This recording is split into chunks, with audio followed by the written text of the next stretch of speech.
Hello கண்டிங் channel people, நம்மளோட cook with Comali start ஆனதுலேருந்தே ஒரு பெரிய பஞ்சாயத்தாகவே போயிட்டுருக்க ஒரு விஷயம் என்ன அப்படின்னு பார்த்தீங்கன்னா, ஸ்டார்டிங்லேருந்தே இது பார்க்க கொஞ்சம் குக் வித் கோமாளி மாதிரியே இல்லையாப்பா அப்படின்ற மாதிரி ஒரு கேள்விகள் தான்.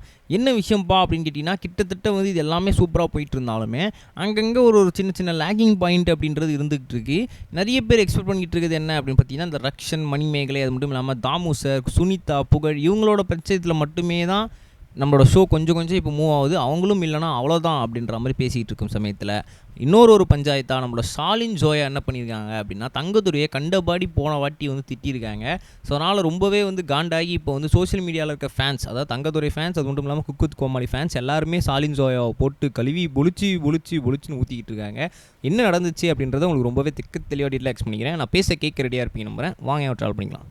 முதல்ல ஒரு மிக முக்கியமான விஷயம் என்ன அப்படின்னு பார்த்தீங்கன்னா, ஸ்டாலின் ஜோயா அப்படின்றவங்க டிடிஎஃபோட ஒரு தோழியாக இருந்துகிட்டு இருக்காங்க.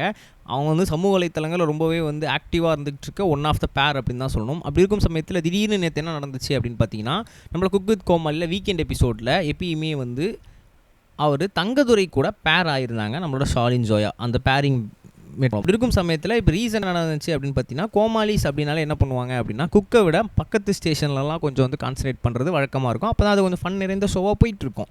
அப்படி இருக்கும் சமயத்தில் எல்லாருமே கோமாளிஸை திட்டுவாங்க. பட் நம்மளோட ஸ்டாலின் ஜோயா என்ன பண்ணாங்க அப்படின்னா, அவங்களோட கோமாளி அதாவது தங்கதுரையை என்ன பண்ணியிருந்தாங்க அப்படின்னா, பட்டி அது மட்டும் இல்லாமல் பண்டை அப்படின்னு சொல்லி திட்டிருந்தாங்க. ஸோ இதுக்கான 2 அர்த்தமே என்ன அப்படின்னா, இது ஒரு மலையாள வார்த்தை.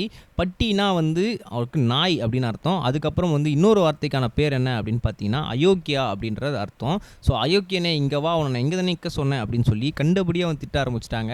நம்ம ஸ்டாலின் ஜோயாவை விட தங்கதுரை அண்ணன்ன்றது டபுள் மடங்கு வந்து ஏஜில் பெரியவர். அப்படி இருக்கும் சமயத்தில் அவரை போய் இப்படி சொல்கிறது அப்படின்றது எந்த அளவுக்கு நியாயம் அப்படின்றது தெரியல.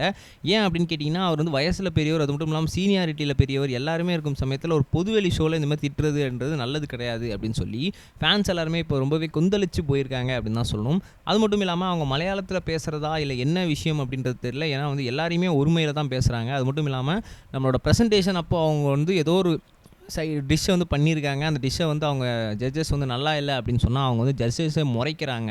அவங்களோட இது வந்து சரியில்லை அப்படின்னு சொல்லி ஃபேன்ஸ் எல்லாருமே வந்து ரொம்பவே இது பண்ணியிருக்காங்க. மற்ற குக்ஸ் அது மட்டும் இல்லாமல் மற்ற கோமாளிஸ் யாருமே வந்து நம்மளோட ஸ்டாலின் ஜோயா கிட்டே போகிறதே கிடையாது. ஏன்னா டக்குன்னு எதனா ஹர்ட் ஆகிற மாதிரி பேசிடுறாங்க. அது எனக்கு ரொம்பவே கஷ்டமாக இருக்குது அப்படின்ற மாதிரி அவங்களுக்குள்ளேயே ஃபீல் பண்ணிக்கிட்டு இருக்காங்க. ஸோ இதேமாரியே போச்சு அப்படின்னா கண்டிப்பாக நம்ம நாஞ்சில் விஜயன் எப்படி வந்து ஷோலேருந்து எஜெக்ட் ஆனாரோ அதே மாதிரியே நம்மளோட தங்கதுரையும் வந்து மரியாதை இல்லாத ஷோவில் நான் இருக்க மாட்டேன் அப்படின்னு சொல்லி எஜெக்ட் ஆகிறதுக்கான வாய்ப்புகள் மிக அதிகம் அப்படின்றது எல்லாருக்குமே தெரியுது. ஸோ இதை பற்றி நீங்கள் என்ன நினைக்கிறீங்க? இந்த மக்கள் காமிச்சு சொல்லுங்கள். நம்ம நெக்ஸ்ட் கைஸ் பை.